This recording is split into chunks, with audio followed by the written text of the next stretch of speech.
हम ममता झा समस्त मिथिलावासी के गोर लागे छी। चेन्नई के गीत गा बजा रहल छी। धन्यवाद। कोने रंग घर चेन्नई के कोने रंग लगाम राम कोने रंग शोभन चेन्नई के पैर में खराम राम कोने रंग शोभन चेन्नई के पैर में खराम उजड़े रंग घोड़वा चेन्नई के उजड़े रंग लगाम राम उजड़े रंग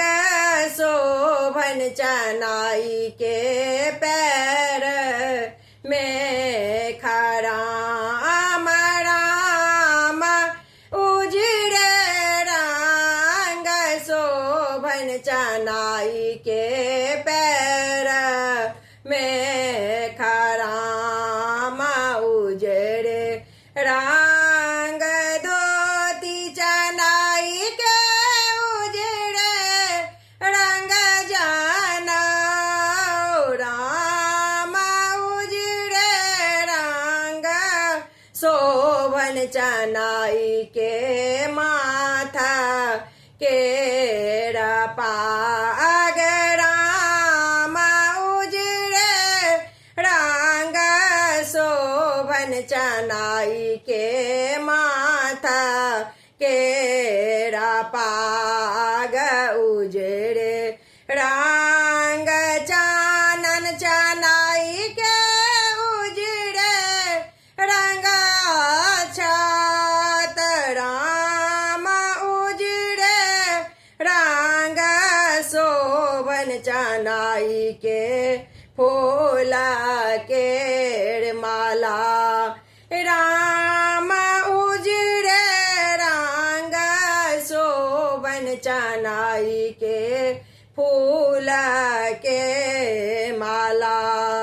जाही बान जायब चेन्नई बाबू ताही बान जा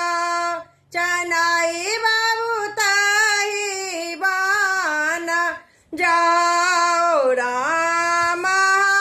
हमारो पवनई तीन सुहबे के आशीष देने जाओ राम हमारो पवनई तीन सुहबे के आशीष देने जाओ जुगे जुगे बड़ा पवनई तीन तोहरो सोहाय